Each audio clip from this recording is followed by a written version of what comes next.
You're watching Leafs Morning Take with host Nick Alberga and former NHLer Jay Rosehill.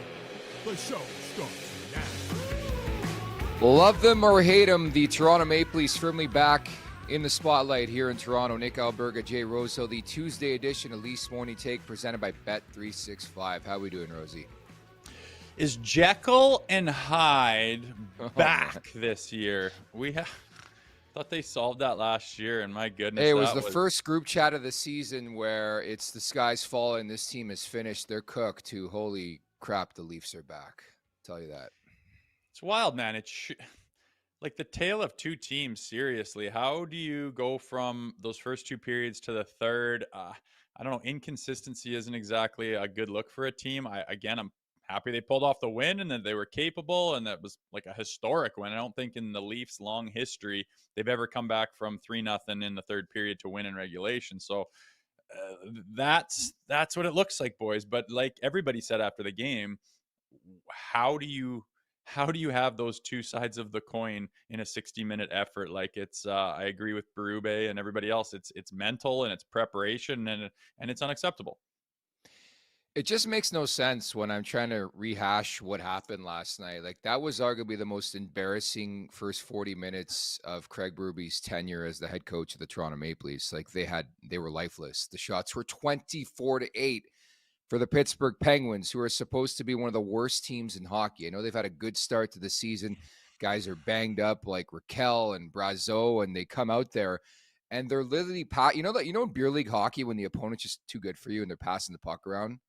That's what was happening in an NHL game involving a team we thought is a contender to win a Stanley Cup. It was mind-numbing watching the first 40 minutes of that game. Yeah, like Craig Button said, it was an American Hockey League team. It was worse than an American Hockey League team. Like you can't have your highs can't be, your highs can be as high as you want, but your lows can't be that low. And like you have all day to prepare. It is Sidney Crosby, and they've got some good players, and they've been playing well lately, and you haven't, and that month of October is over. So, mentally, let's have a reset. Let's prepare in a way that we are just hyper focused and chomping on the bit to start this game and grab the momentum and grab the reins and dominate the play. And they didn't again. And 7 out of 8 starts they've been scored on first. That's something you'd think they'd be trying to rectify. Okay, you don't. You dropped the ball. Your first period was garbage. So second period, okay, enough's enough. Nope. Just as bad or worse. Like those are the things that are the big question marks. And again, Jekyll and Hyde is what the first 2 seasons of this show we kept talking about. We don't know that they would smash one of the top teams in the league, and then they'd go play a bottom feeder and just get ruined. And it was, you didn't know who was going to show up. Their good was so good and their bad was horrendous. And that was very much like that in the past, where again they had gotten away from that first year under Craig Berube.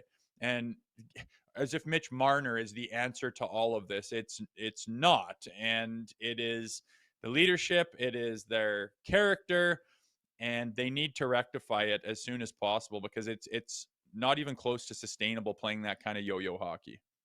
2 things. I thought it was only fitting the opponent last night and who the GM was of the Pittsburgh Penguins, Kyle Dubas. Like, that's who it happens against. How many times did we see that in the Kyle Dubas era? Number 2, jump into conclusions last night. Winning cures everything. Like, I entered today's show with a fresh slate. I'm like, this team's on a bit of a heater. They've won 3 of 4, but like, let's be candid about things. Our group chat last night, Zach was discussing how difficult the show was going to be, right? Like, it just shows you that winning cures all. But what's that mentality in the room after a win like that, where it's like everybody knows we were not good enough? What the hell was that in the first 40 minutes? We found a way. Is it a good feel, obviously, after the game? Well, you're proud that you had that comeback, and that solidifies the idea that they are capable of good things, right? So there's enough there. It's not like this is a dog shit team and the expectations are way too high and there's no chance they're going to go anywhere, and this is just what we have to learn to live with. That's not the case. The case is you're capable of playing like you did in the third period, with some vigor and some intensity and some urgency.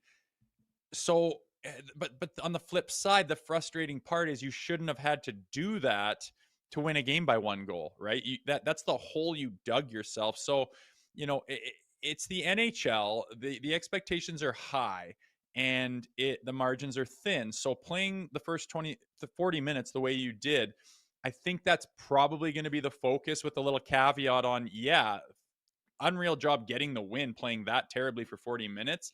That proves what our ceiling is and what we're capable of, but we have to figure out and rectify the problems that are at hand. Starting terribly, D zone terribly, urgency, intensity terrible, goaltenders have to be better, power play is horrendous. Those need to be rectified, and I 100% know that is their focus right now. Oh, definitely. And I think consistency is the name of the game. Like you just look at that start and it really is unacceptable. And I was so curious to hear some of the guys that they would have to say after the game. And I think Willie said unacceptable, but like we're at a point where it's like they're not going to say anything different. Like I was almost borderline thinking when they lost, if they lost that game, for guys to come out and be like, "Oh, you know what? We were pretty decent. Couple pucks didn't go our way." Like how many times we heard that in this market before too, right? Yeah, it's good they didn't. And, there's very slowly creeping in this sentiment that, do we start shining a light on Craig Berube? And I don't agree with that. I urge you to go back to the days of playing that Jekyll and Hyde hockey, where afterwards it was kind of like sunshine and rainbows. And Sheldon Keefe was very cautious to criticize the team in any way, and that was extremely frustrating for the fan base, right? And you brought in Craig Berube for one of the main reasons was to hold them accountable. And you can see the frustration on Craig Berube. I can't imagine what was said in that intermission, and you wonder Yeah, if what there's what would have been Gatorade. said? What would have Well, been said in that second intermission? you're at the point of unacceptability throughout the season. Simply throughout the season, that October was terrible, and yeah, there's they're making changes, and it's going to take some time. And October is traditionally bad. Like we get that, but that doesn't mean it's acceptable. And Craig Berube is doing everything from the very start of the season to rectify that and to get some consistency going. And you wonder if that was the point in time after those 40 minutes where Gatorade jugs start going flying across the room and guys got to get out of the way. I've seen that. I don't know if Craig does that type of thing or not. I've seen him, lose it, and the spit's flying out of your mouth and the face is going red. And sometimes you need that to kind of jolt something loose from a group of players. But obviously they did sort it out, and they got the train back on the track, and they are a good team to where they can just pot 4 goals in a period and win that thing in regulation, which is just like, how do you do that after being, again, the two sides of the coin are so drastically different? That is the unacceptable part. You can't play that badly and then turn it on to play that well in a 60-minute game. You have to have some semblance of continuity and being able to play a more solid structured game. And to me, it's preparation. I agree that it's mental, and it's leadership. I love this Anthony Stolarz quote. Chief came in and said a few things. You can use your imagination for that. But like, I got to ask you, how many times is he going to pull that act where he just snaps in the team? I think he's called 17 timeouts this season, where it's like, guys, get your head out of your asses. I just don't know how many times that works. It worked last night, and I'll be honest, watching that game, I started to wonder. I mean, has this guy lost the room? Like there's no response game after game after game. And when we got our answer, there was a response in the third period. Yeah, I mean, you got to use those bullets carefully, right? I've had Yeah. coaches that come in and lose their mind and snap all the time, and it's just like it has no effect on you anymore. You're like, yeah, here we go again. Let me know when you're done screaming, right? So it's certainly not something that you can overuse, and I do not think Craig Berube has overused it. And I think that he's stayed in this league and won a Stanley Cup and whatnot, and had the success he's had because he's been able to adapt to the new NHL, the new type of player, the new generation, where it's not the mid 90s where you break a stick over an exercise bike and wood shrapnel toothpicks go flying all over everyone's stall, and that wakes him up to go shove it up his rear end, saying, "Oh, we'll show you how hard we can work and what our intensity level is." It doesn't really work anymore. You got to be more nuanced about it. But there comes a point where you're playing like that after 40 minutes where I'd be calling guys out in the locker room. You're supposed to be a superstar. You're supposed to be the leader. And this is what you do. Are you capable of dragging your team into the fight, or do you not have that? Do you not have that? Or do you take pride in this team and in what you're doing? Or are you just going to mail it in? Is this acceptable to you? Because it looks like it and that kind of thing. And then, Jesus, put him on the spot. Then maybe this kid can go out and shove it up your rear end. That's what the coach wants. Prove me wrong. And maybe there was a little of that going on in the second intermission. We don't know. But bottom line is something happened to wake them up. And that group and leadership and veteran presence needs to figure out how to access that and how to lead the way and how to make sure that that group has their head on straight at the puck drop, because doing this yo-yo BS, I mean, everybody knows it's not going to lead to good things. Yeah, the good news too, I think, to your point, was it was the leaders that really elevated and stepped up in the third period. But we've seen that act so many times, right, in the last decade, where Matthews, like that PK specifically, he was so dogged. There was a second and third effort, got the puck out a couple times, scores a big time goal, 1-1. Nylander comes back to the lineup, scores 2 goals and an assist. We've seen that before from this team, but I think the bigger question I have on this Tuesday, it's like, where the hell was that for the first 40 minutes of the game, right? Yeah, that's the name of the game. I mean, I don't claim to know where their heads are at and what their preparation looks like, or what they think is acceptable and what isn't, or what they think they need to bring to the table each and every night. But I mean, everyone from the outside, it's pretty obvious. You kind of got to bring your all. And I know it's a long 82 game grind. I understand that, but these guys are high end athletes. They're in phenomenal shape. They have every resource available to them to feel good. And doing that for 40 minutes, again, it's not sustainable and it's not acceptable.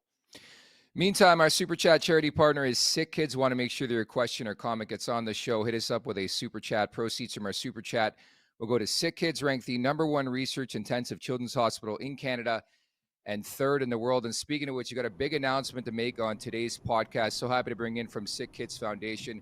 It is Samantha Teasdale. Samantha, thank you so much for doing this. How are you? I'm very well. Thank you so much for having me. It's so nice to meet you both and be on the podcast. And we're so excited that you raised money for us and supported us over here at the hospital. And we're super excited to be here. I think I said that, but double excited.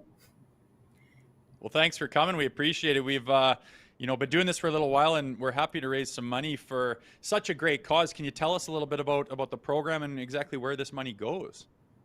Yes, of course. So a big chunk of our money goes to what we call our unrestricted fund, which is sort of how we keep the lights on at the hospital. About 40% of that goes to the great research we do at the hospital. And then as well, it sort of goes towards advancing things at the hospital. So that could be the great work that we're doing to build a new hospital. We're in the works of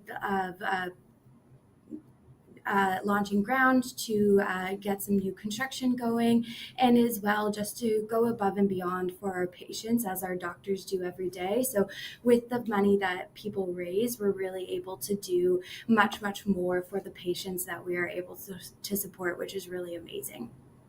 How does our partnership, like ours, I'm sure you're invested in various different entities and stuff like that. Like, how does it make a difference at Sick Kids? Well, I think that's a fantastic question, because it makes a difference in so many different ways. I think it's wonderful when people donate. I think as well, awareness is such a huge part of what we do.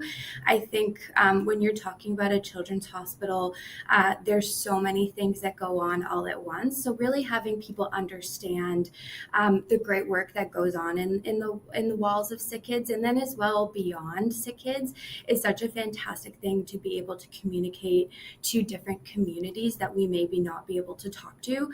Something a lot of people may not know about Sick Kids is that although we are based in Toronto, we actually do a lot of work outside of Toronto to really support the community abroad. And so that's something that we love to communicate, as we're a Toronto first hospital, but we're also a Canada and the world first hospital, which has allowed us to become the #1 children's hospital in the world, which we are very excited to be able to talk about.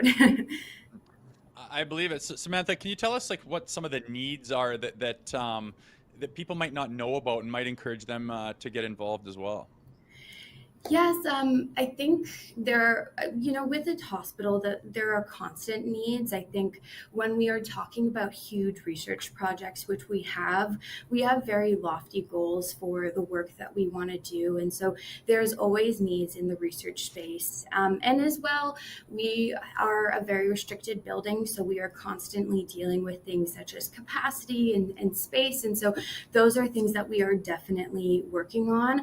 I also think when we talk about needs, we at Sick Kids are always looking for how we can be bigger and better for the patients and the families that we serve. So we are not just looking to do the bare minimum. We're always looking to see what we can do more for our patients. So when you're looking at that, you really need to be continuously fundraising to really strive to be the best hospital we can be.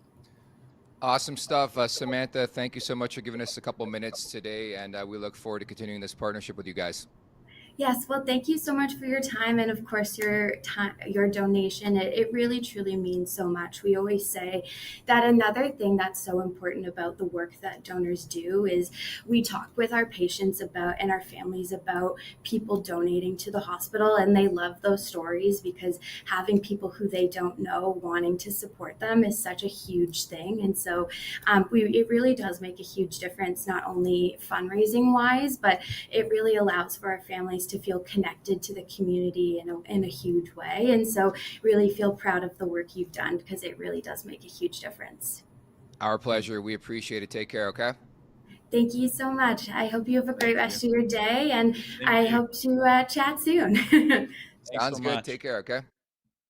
There you have it. Samantha Teasdale from the Sick Kids Foundation. By the way, we ended up donating $4,223.06. So as you guys know, I think dating back to last September, we coordinated with Sick Kids Foundation. It's been a great, great partnership, and so happy to give back. I know you did this a lot. We talked about this a lot during your time with the Maple Leafs. Brian Burke, man, just made a big point of giving back to the community. It feels good to do this, man, honestly. Yeah, it's huge, and I've got a friend whose daughter was in a car accident. And she's in the children's hospital, and when you get there and step foot in it, you just realize the gravity of it all and how much that all means and how important it is. So to our chat and to our fans and our listeners who have contributed all of that, thank you so much. We really appreciate it, and it's nice to bring Samantha in and just kind of put some context of where exactly that's going and how important it is. So thanks to all the listeners, 100%. Very well said. And again, as you all know, 50% of our super chats go in support of Sick Kids. So make sure you get those super chats in. You can do so right now. Proceeds again from our super chat will go to Sick Kids, ranked the #1 research intensive children's hospital in Canada and 3rd in the world. So our thanks to Samantha Teasdale for dropping by. Speaking of dropping by, dude, in about 20 minutes or so from Alberta, Daryl Sutter back here on Leafs Morning Take. This is a perfect reaction game to come off of where Craig Berube tears a strip off the team. I wonder how many times Sutsy did that in his career. Yeah, I'm sure a few. They're kind of a no muss, no fuss type of family, and I personally respect the fact that they do that, and they've gotten a lot out of their teams. It will be interesting to pick his brain. I'm surprised that he's got the time during the fall cattle run, as they're big time in the bull business. But we'll see if he might be sitting on a gate at the corral for all I know. I love But it, man. excited to have him, and like you said, good timing to kind of ask some questions about what he thinks the problem is and what he thinks the plan should be to help them crawl out of not the mess, but some of the issues that they've experienced so far this season. Most importantly, we've seen Daryl and his son down at Skydome. He's a big Blue Jays fan. I got to get his reaction to this Blue Jays loss in Game 7. The city, Ugh. dude, is still there's a deep depression in this market right now, and that certainly didn't help the first 40 minutes last night. But they woke up, did the Maple Leafs in the 3rd period. So Daryl Sutter's coming up in about 15 here at the Leafs Nation 401 on YouTube. Hit that like button, hit that subscribe button. Leafs Morning Take wherever you find your podcast. Make sure to leave us a 5-star review. And don't forget to visit theleafsnation.com. This segment is brought to you by Table Fare and Social, your go-to pregame and postgame spot located right across the street from the arena and just steps from Union Station and the Metrolinx bus terminal. Table Fare and Social has you covered with a wide selection of food, cold drinks, and great vibes. Whether you're rolling in with the crew, grabbing a bite with the family, or meeting up for after work drinks, Table Fare and Social has a table ready for you. Grab a pregame burger at Table Fare and Social right across from the arena. Sounds like a fantastic idea for you tomorrow night, Rosie. You're going to be at the game against Utah, right? Nom nom nom. That looks awesome. Yeah, I am. We're flying in the morning. Me and my youngest son, who is 9. I took my oldest when he was 9, and it was just a wicked age to hit the city up and see all the sights and show him some things. And we are going to watch the game against the Mammoth and see if we bump into a few players and do a little hit with Mr. Leslie before the game. So yeah, lots of fun and action packed little trip for me and my boy. So super excited about it. We announced it to him and he started tearing up. So awesome. My favorite part of being a dad is doing that kind of stuff. This is what happens when you get an alumni jacket. Okay, you get the full red carpet treatment if you're Jay Rosehill. This is what happens essentially. Yeah, well, so far so good, man. They are a phenomenal alumni, and like everything else with the organization, honestly, they are first class all the way they treat people. So this is no exception. And yeah, me and my boy, like I said, are pretty excited and would love to get a W on Wednesday against the Mammoth, who has been a pretty hot team this season. Yes, sir. And they're in Buffalo tonight, so it'll be the back end of the back-to-back. I could only hope it's Vitek Vanacek tomorrow for Utah. Although, I mean, Kirill Vejmelka is not much better. He's better. He's the number 1, but Vanacek is a human sieve, okay? He is one of the worst goalies in the league. And famous last words, though. We'll see what happens tomorrow. What an array of emotions you would have to think for Bobby McMahon yesterday, where we went on this show. We're discussing how this guy could be a health bomb, zeros in 8 straight games. And all of a sudden, you flash forward to this game against Pittsburgh, third period, snaps a nasty 8-game slump and scores the game winner, and an improbable, comeback in this game. Yeah, and I think we talked about it. It might have been yesterday as well. Going to the gritty areas and getting the goals kind of the hard way. It doesn't have to be tailor-made, picture-perfect, Instagram-worthy, highlight reel type stuff. You take it to the net. You have a last-ditch effort to get the thing on the net, and lo and behold, there's the rebound right on Bobby's stick. And yeah, it's great to see him get on the score sheet. We kind of had high hopes for him, and talks about maybe him not being in the lineup, which was certainly not the plan going into the season by any stretch. And he's had opportunity to play with some good players and play on good lines.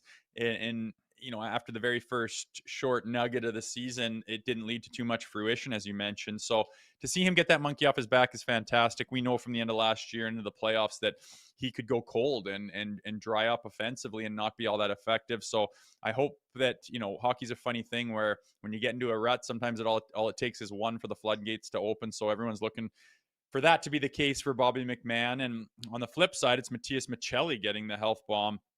Obviously very disappointing, and high hopes for him and his abilities to fit in offensively and be that playmaker. He's got great vision and is a disher by all accounts, but has not really stood out for any of the right reasons. It's been lackluster assignments, lackluster efforts, some turnovers and some bigger mistakes, and that's led to him watching from the press box. So we know his history on things going south coming from Utah, and I hope that he doesn't go down that road again. He can get his feet under him and start to understand what the assignment is here and what Craig Berube is teaching, because let's be honest, we need all guys firing on all cylinders to get this thing on track. What's interesting too is undoubtedly Matias Maccelli had November 5th circled on the calendar. Revenge game, Utah in town. He's not going to play. I don't know how you change the lineup. Maybe Lawton comes in, maybe not.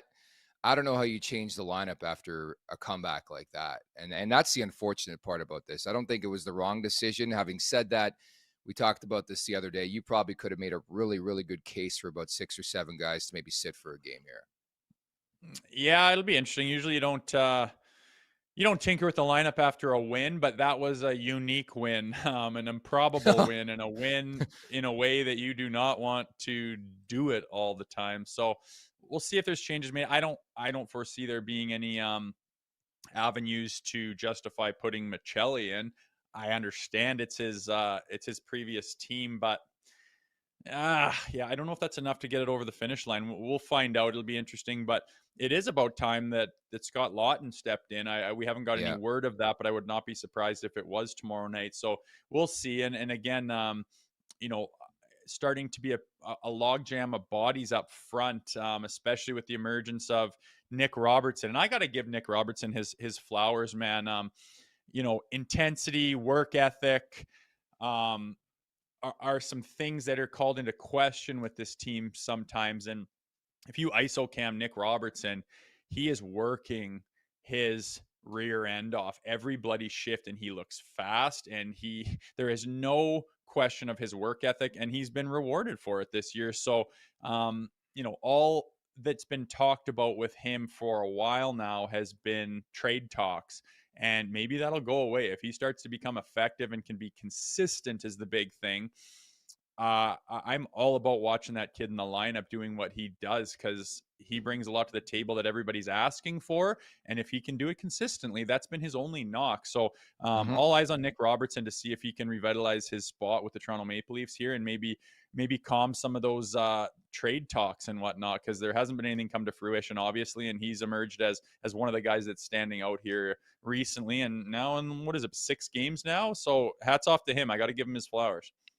It's win-win, I think, for the Maple Leafs. He's playing excellent. The team's going to be more successful when he's producing, and the trade stock goes up. Like, I truly feel like it's win-win all around here for Nick Robertson. You're so right. You can never knock the work ethic. Like, and I love the fact that he has not gotten the media, not bitched whatsoever about, you know, what's going on, his status with this team, what he wants to do. He just goes out there, does his thing, works his ass off, and sometimes it works, sometimes it doesn't. But you can never knock that about Nick Robertson. And support us sick kids. Devlin Foyston, thank you so much for the super chat. Much love from Sudbury, Ontario, Canada. Not sure if I'm the only one, but would like to see Alex and Willie on the wings with Johnny. Sorry, Devlin. I think the Alex Nylander experiment in Toronto, at least the Maple Leafs, is a thing of the past. I was like, who? Alex. What did was it 2 years ago? He got a game, or was it last year? It was last year. Yeah. Yeah, it doesn't quite have the same pizzazz as Willie. Like, goodness me, after missing 3 out of 4, I think Willie was popping last night. And unfortunately, that the same blood doesn't quite run as thick in his brother's veins. But yeah, that has been tried before already. I don't think that's on anyone's docket in the near future. Man, Nylander was incredible in the third period. He was so good. The puck was just attached to his stick, stuck to his stick. And again, it was more baffling. I left that game like enamored with like, what the hell was that in the first 2 periods? And also like, oh, like there's a reminder of what this team can do. And I don't know what they are. I think they're so confused in terms of what their identity is. And those the first 2 periods, man, like I felt sick to my stomach watching that. I'm like, this is unwatchable hockey. And then all of a sudden, third period, and he's going backhand over the shoulder on Jari. Like it just does not make sense. Jekyll and Hyde's the perfect way to phrase it, man. That clapper to tie it, like just with eyes. It is frustrating when they're good. It's hard to quantify and put it down on paper. And I don't really think you can. It's sure there's some X's and O's and some systematic stuff that they may or may not follow that leads to certain types of play. But to me, it's from inside, and you can see it. It's that, you know, sometimes it looks like they're trying to look like they're working hard, but they're not. And it's kind of this slight hint of disinterest and fuck, like kind of that attitude of like, geez, and you can see it. And again, it's hard to put it into words, but when they're going, it's this palpable buzz of like, get out of my way. Like, that is my puck. And you just throw your shoulder into the guy and you gain possession with that extra stride or 2. And there it is. And then you're looking and you just have this look in your eyes, and Willie's got it. And it's this confident, get the hell out of my way. I got something to do here. And, you know, Austin gets it sometimes too, where it's just kind of more of a dogged feel. Like you saw him on that penalty kill, just, you know, instead of just standing in the lane and being like, oh, maybe I'll whack this out of the air. It's I'll take that last 2 strides and make the guy panic, and I'll handcuff him and I'll strip him right there. And it's just those little differences that lead to, you know, a lot of excitement from the fans. And when you watch the team, you're like, now look at us, look what we're capable of. We're back. And like, we're back. The problem is, they don't seem to be able to access it often enough. And I hate to say it, but they just don't seem willing to do it often enough. And that's the Hmm. problem that'll make you want to pull your hair out and make Craig Berube do things that I'm not even sure what level he's willing to take it to. But the frustration when they're playing that way is so strong, and it's because we know what they're capable of. The puzzling thing for me is they actually started that game really, really well. It's a distant memory, but the first 7, 8 minutes of that game, I'm like, wow, they look engaged. Like, who are these guys? And then something unraveled and they lost their confidence and they shriveled up and Pittsburgh started skating circles. Like they were getting lapped by like 50-year-olds. Like no disrespect to like Crosby and Malkin and Letang, but these guys are a bit longer in the tooth and they played with pride in the first 40 minutes. And the Leafs like look so disinterested and bored. A lot of what we saw in the month of October, but certainly we'll grab the positives. They won that game. Matthews is starting to cook a bit. Great pass by McCabe on that breakaway, but just that's an elite finish to find that 5-hole on Tristan Jarry, who's been on fire this season. That is an elite goal scorer's goal. Yeah, I mean, we've seen him try that 5-hole and it just gets turned aside and you look dumb. Like when you score, you look good, and when you don't, you look dumb. Yeah. But no one's gonna question the decisions made by a guy like him who's scored as much and as often as he has. Um, Again, to me, like yeah, and McCabe with that dish, like he's Oh, got some he's got some stuff, man. He has been my well, if you favorite. remember, Rosie, sorry to interrupt. Like, if you No, remember, Jake McCabe was an offensive quarterback type guy at the beginning yeah. part of his career, and he's evolved big time. Yeah, and he's been one of my favorites last year and this year too. And you see that I love the low camera angle because from up top it's like, oh, there's the lane, yeah, easy pass.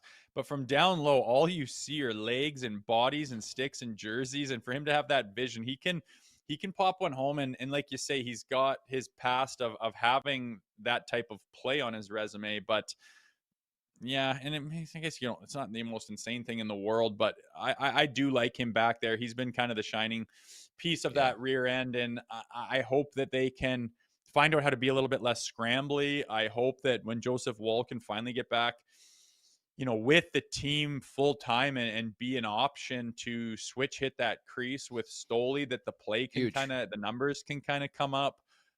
Again, it's been kind of a lackluster defensive zone, and the decor has been not as good as we had expected, and same with the goaltending. So if they shore that up, I think a lot of things could fall into place as well.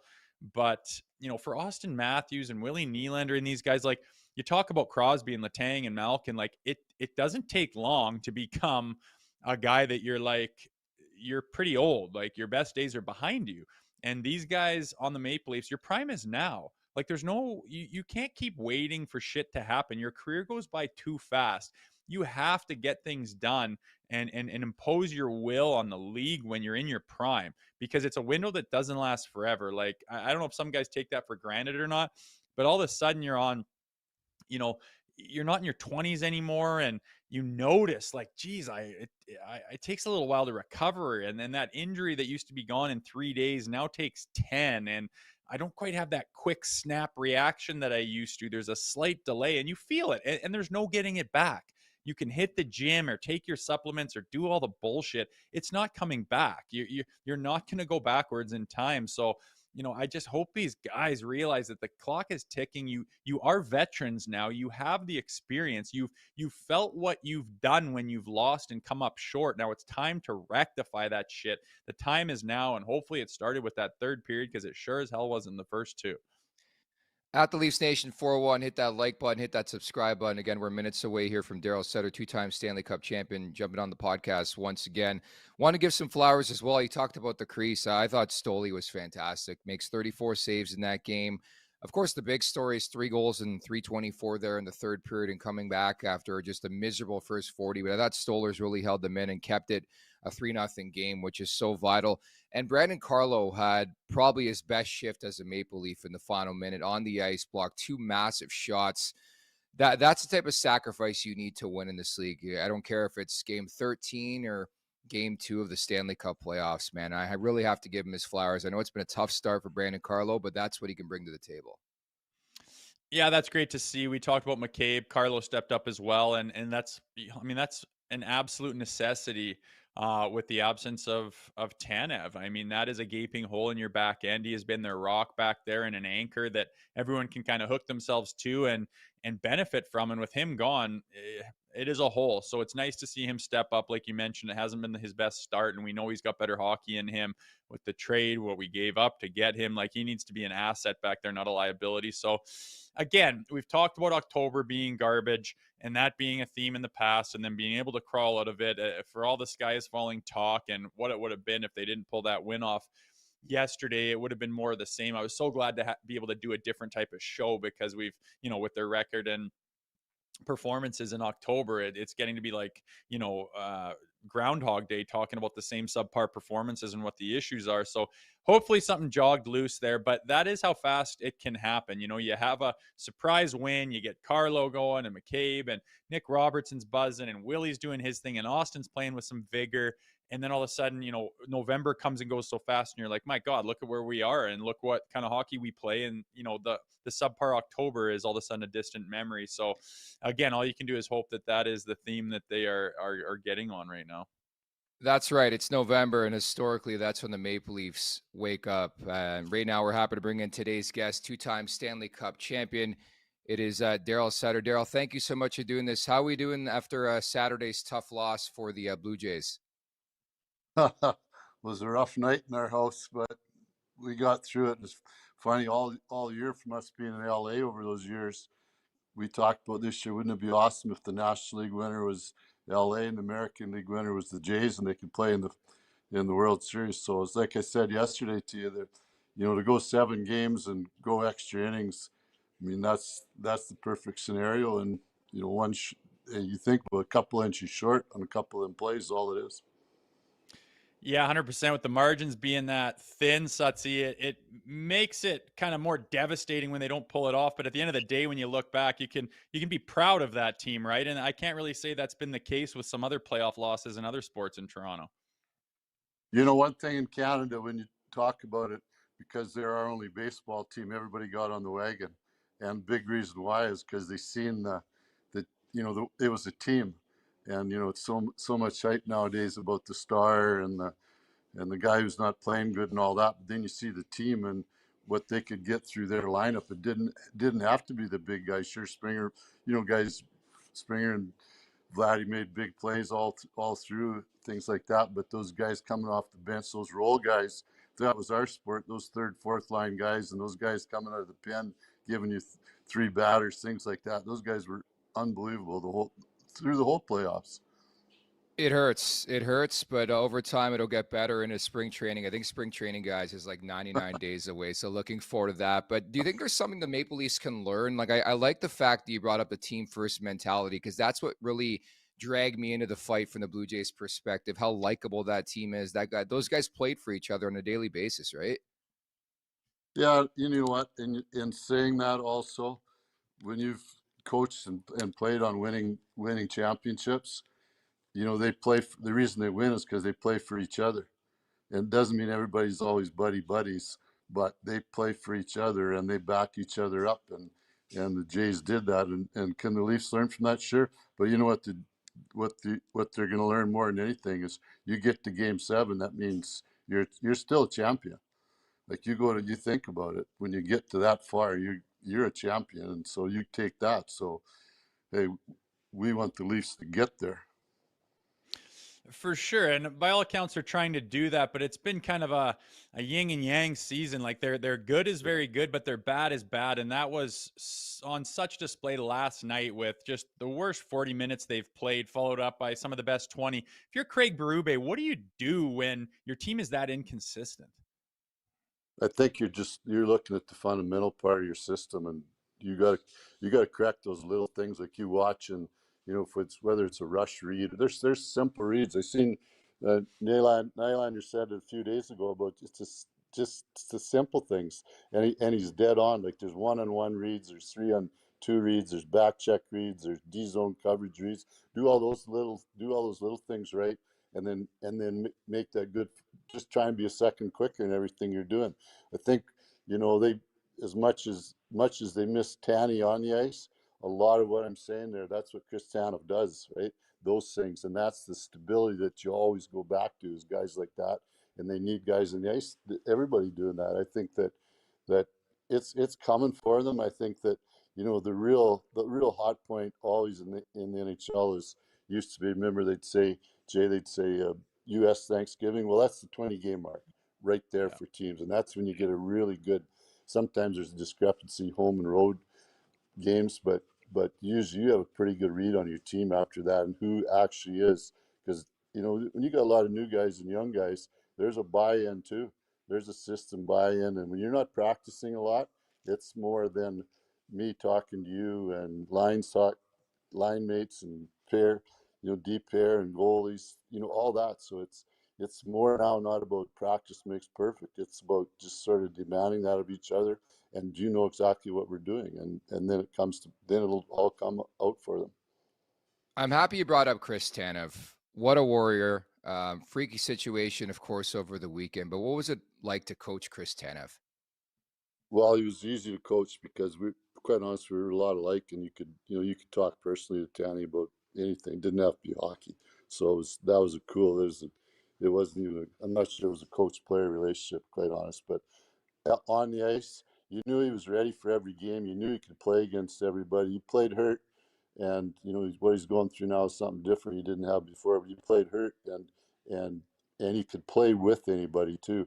Like we put him the good year in Calgary, we put him with Oliver Shillington, who was basically a call-up guy, and they were our second pair, and they were awesome. So there was Nolan Rasson and those two, and they were awesome, and it gave you guy could play that 20 to 25 minutes and play first minute, last minute for sure. He got most of the penalty kill, every critical situation, and it's the only time he got a break was when we were on the power play. Now, Sutsy, obviously this team's gone through some changes and yet to be seen, how that's going to shake out. But do you subscribe to the idea that they need to make these changes to become a more playoff style of hockey team? And do you think they've done that? Yeah, you know what? I like those guys that they brought in. I think they may be cast a little bit higher than I think guys from Vegas. He's a 3-4. Joshua, he's a 3. You get them in the right spot and they're good players. And then I think that those kids, you have to find out where they play. So have they made the right moves? Yeah, I think so. I think Nye obviously is a really good player. I think Robertson, he's getting to play now more. He's going to have to strut his stuff and really show it. I think that the big winger from Wainwright here, McMahon. Bobby McMahon. He's good. Yeah, he's a 3. Put him in the right spot. It doesn't matter if it's right wing or left wing. If he's a 3-4 guy, that's where he should be. Like, just go on, get him in the right holes. Like, you do it by lines. And the other big thing, everybody's talking about changes and all that.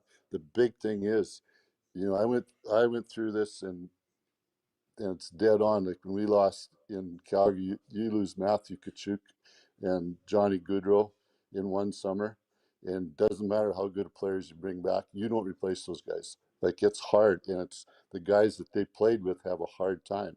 So just you forget how good a player that player is for the team. And as much as publicity about him was, he didn't do this, didn't do that. Well, he's top 10 player in the NHL, and he's a 90 to 100 point guy, and so you just don't replace it. Depth doesn't replace a star player. Simple. Yeah, definitely. And I think, Daryl, you look back at the last game specifically here against Pittsburgh. If you're Craig Berube, and I'm sure this happened to you a billion times in your career, how do you handle sort of a reaction to that type of game where it's like you tore a strip off the team at the second intermission, you find a way to come back and respond in the third period? But how do you handle that from a message standpoint? Yeah, it sucks having to do that, quite honest, as a coach. Like, to be able to, you got to go and prod somebody or prod the group, and that's not something you want to do. But we've all done it, and all good teams, it happens too. I mean, I remember my brothers Dwayne and Brent played on those great Islander teams, and they won 4 cups, and Al Arbor would freaking give it to them guys every other day. It was about winning every game and doing everything right all the time. And I learned a lot just from listening to my brothers talk about that, about coaching, by hearing what they said about Al Arbor. So, you know what?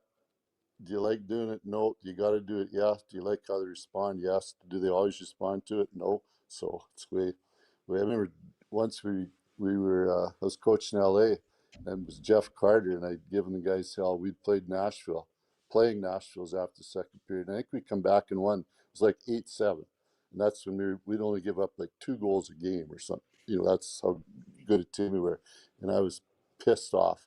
And I gave him hell. I remember Karts just looking at me after. He goes, I don't think that'll happen too often.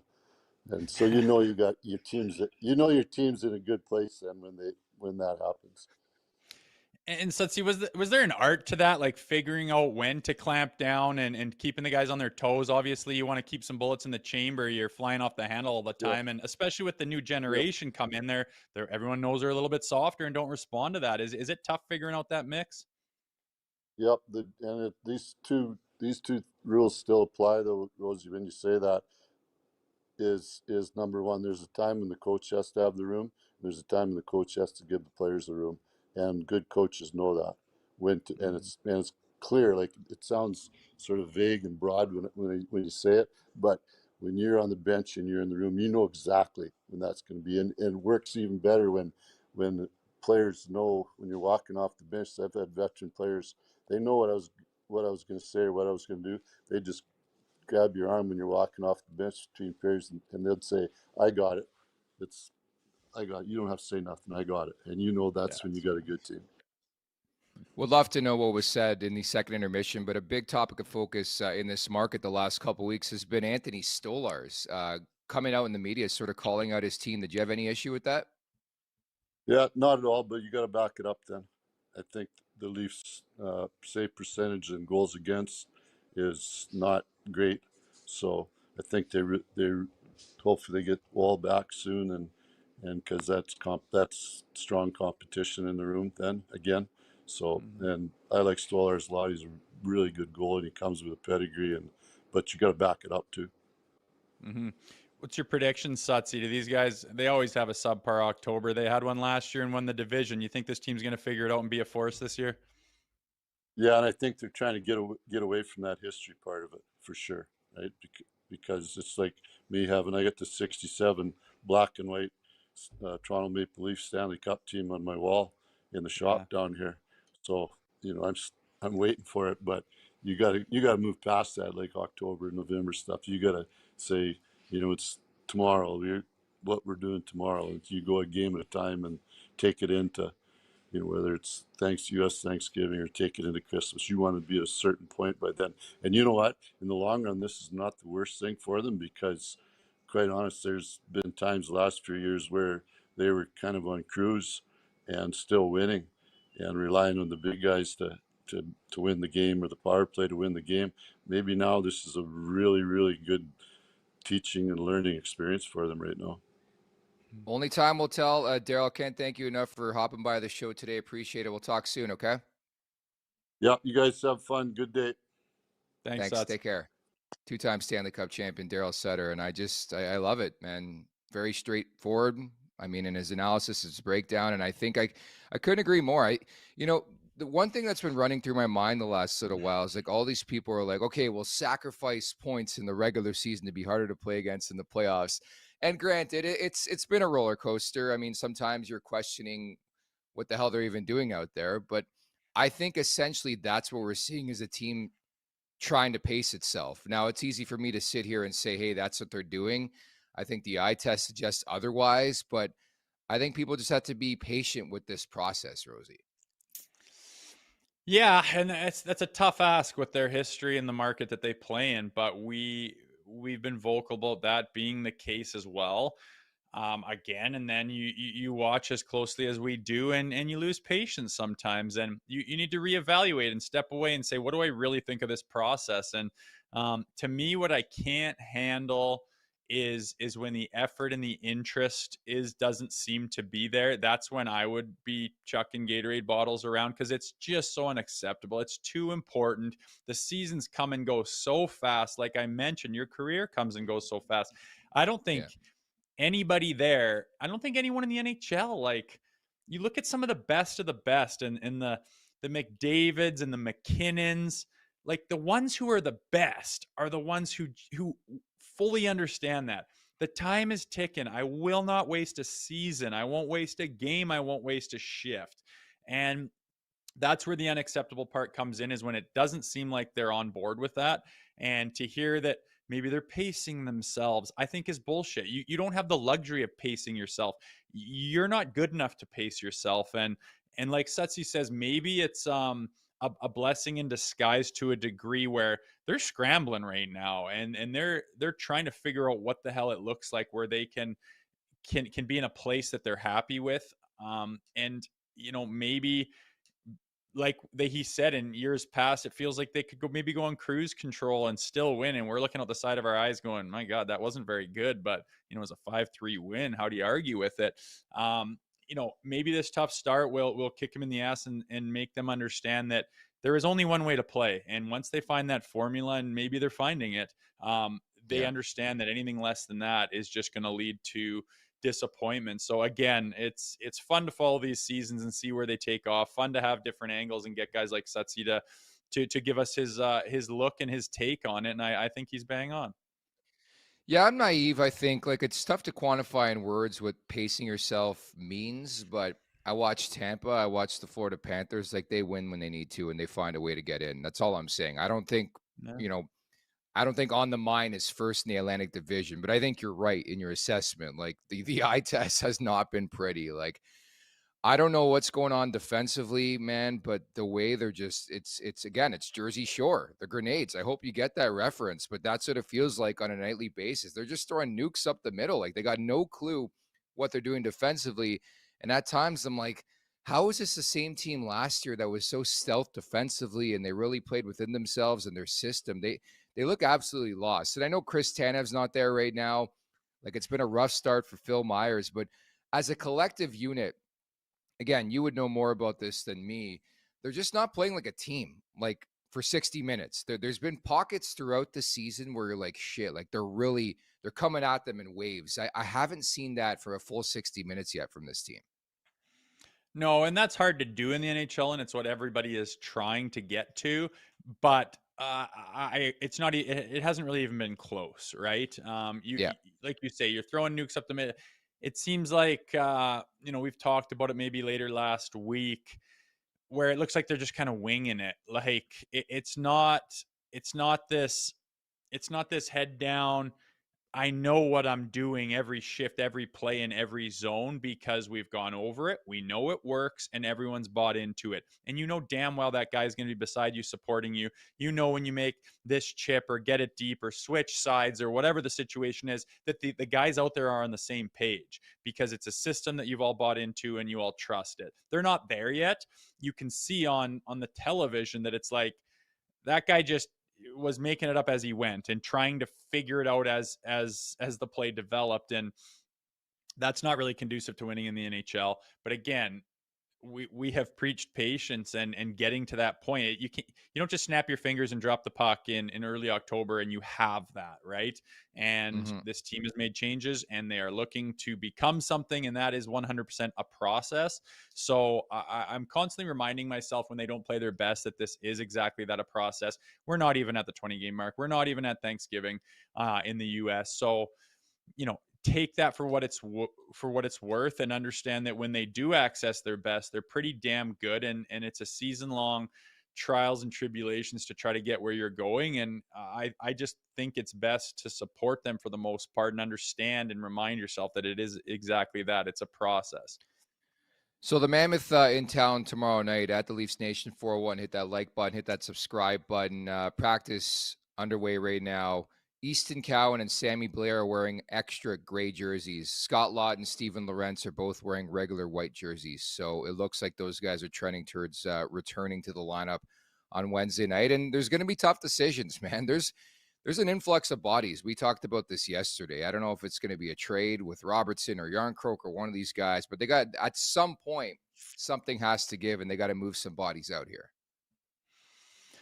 Yeah, I mean, you can move bodies out or leave it for a point in time where it's just a competition of, you got to give me your best all the time. And we're preaching certain things from the coaching staff, and we're showing video, and we're saying this is what's acceptable and this is what's not. And whoever's willing to buy into that with the highest effort and buy-in and team first mentality is going to be in the lineup that night. And as long as they got this stack of bodies here, and there isn't an obvious these two guys are just not going to get in the lineup for the foreseeable future, there might be a bit of a rotation there. And it's not like they're not used to it. And it seems like if you're trying to find your units and you're trying to find your lines and your as Sutsy said, there's certain guys that need to be in a role for them to work properly and for their strengths to be brought to the forefront. And those are the Dakota Johnsons and the Nick Waz and those type of players. So if it takes finding that by having too many bodies and simply saying, bud, you weren't good enough last night, you're not going to play tomorrow, we'll reevaluate and see how that game goes. You'll probably get another shot sooner than later. Maybe that's how you find that formula and have guys slot into where they belong. But yeah, as of right now, they've got a lot of bodies, and there's going to be guys in the rafters that, might raise some eyebrows. I love how you called Dakota Joshua Dakota Johnson. She has to be one of the hottest girls on the planet. I'll just put it out there. She is one of my celebrity crushes. So thank you for She that. must have been on my mind, Dakota Johnson. You watching 50 Shades last night or what? I was not, but that brings me back to when I was at the cabin. I didn't have any books, and my wife's like, just read this. And I'm like, oh my God, this is rotten. But I finished it. Great job. By the way, Matthias Michelli in a regular jersey as well, with Calle Jarnkrok on the outside looking in. So wholesale changes may be coming tomorrow, man. Well, who's coming out? Yeah. Well, I think from last night, Blais, Jarnkrok, and Cowan. Yarny. You're not going to see Cowan in person. Cowtown, maybe. We'll see. That's interesting. I can't argue with it. Yarny is going to be a guy that does come in and out. Unfortunately, I doubt he likes that, but it's the nature of the beast of where he is. But Michelli, maybe a little wake up call, maybe a little rattle of the cage. I hope he's got the attitude where he can respond accordingly, and instead of going the other way. Again, don't know what the problems were with him last year, but by all accounts, things went sour and things went south. So you hope that he has learned from that experience and responds accordingly with a really good effort, paying attention to the important details of being smart with the puck and just giving 100% all-out effort, and he can start to establish his foothold in the lineup. That's my plan, because I know they didn't trade for him for nothing. Yeah, and it's funny. I went down a rabbit hole last night when finding out that Michelli was going to be a health bomb to look at the conditions of that trade they made last summer. So he's got to get over 51 points, and the Maple Leafs have to make the Stanley Cup playoffs for that to trigger a second rounder instead of a third rounder. So keep that in mind moving forward. It's time now for the last call, brought to you by Bet365. Whatever your bet is, it's never ordinary at Bet365. Download the app and get in on the game. Use code NATION. That's NATION, NATION. Must be 19 or older, Ontario only. Please play responsibly. If you're someone you know has a gambling problem, visit connexontario.ca. Simple one for me today. By the way, the Leafs overhit again. That's 11-13 to start the season. Just auto hit. Keep hitting that. Utah in town tomorrow. I'm hitting that again. I'm going to play the over between Tampa and Colorado. Suddenly, the Lightning's starting to catch fire a bit, but they're in tough. They got Nathan McKinnon in Colorado. I think there's going to be a lot of offense in that game. Yeah, 5 straight. I think the Lightning have won, and all of a sudden, rectified a lot of the wrongs that were going on at the beginning of the season. Not unlike what the Maple Leafs can very well do as well. I don't mind that one, but yeah, they are in tough against probably the best in the league. I think the Colorado Avalanche are. But I was looking at the slate too. Very difficult to pull something out. What I do see though is Boston against the Islanders. Boston's on a 3-game winning streak, and they are plus 130 on the money line against the Islanders, who are below them in the standings. So figure that one out. It jumped out to me as good value. Not that I like the Bruins or anything, but I just think you could snipe some money from their performance.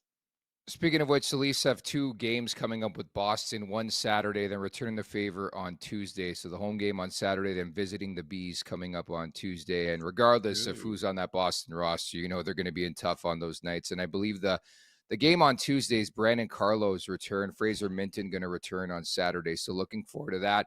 In support of Sick Kids, J-Rock, thank you so much for the super chat. Has Rosie been on teams where it took time to gel? I think the answer is probably yes, right? Yeah, for sure. You don't know what you have at the beginning of the season. and they haven't been on the road a lot either. So it's tough. And with this condensed schedule as well, there's not a lot of Mhm. time. I mean, a lot of the bonding happens off ice, on a bus, on an airplane, in a hotel, in a At strip restaurant, at a clubs. yeah, that kind of thing, you know. But you get to really know each other, and then it's funny. It's not like anything else. Whether you're a, you know, have a crew of people at work, whether you're on a construction crew or you work at an office, you get to know them a little better and know their tendencies and strengths and whatnot. And all of a sudden, you can start clicking a little bit, and things fall into place, and you feel really productive. So it's not unlike a hockey team. That's happened for sure. I don't think it's unlike this hockey team that they're watching. I really believe that brighter days are ahead for the Leafs, and you know, they played their worst 40 minutes. Like, you usually got to put together pretty close to a 60-minute game to win in the NHL. They had their worst 40 minutes and came out with a regulation win. It's in there. They're just trying to access it, and I think they're on their way. I can't stop thinking about your story from Chicklets that we've heard a couple times on this podcast. You stole a stripper's car and then It's not got in true. a- It's just a clickbait headline that's not entirely true. All right, but you ended up behind bars. I get it. I love it. Go check out Rosie's interview on Spit and Chicklets. So Rosie's not going to be here tomorrow. Zach Phillips is going to sub in. Of course, Rosie taking one of his sons down here from Alberta to the Leafs game. They're taking on Utah. So looking forward to that. I guess we'll reconvene on Thursday, Rosie. Yes, sir. I figure out where I'm gonna be. I might Oh, be this in is a great. I hope might be this in happens on Thursday. We're not going to share where, but I hope this happens on Thursday. I might be in an interesting spot. We will find out. Time's gonna tell. But nonetheless, I will be there on Thursday.